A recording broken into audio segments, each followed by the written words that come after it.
мама. Я с этой картошкой кричу: мама! Добежала это. Потому что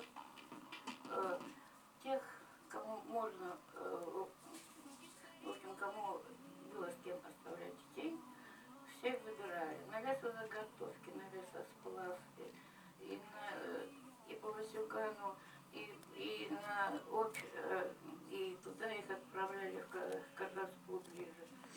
В 46 году отец вернулся.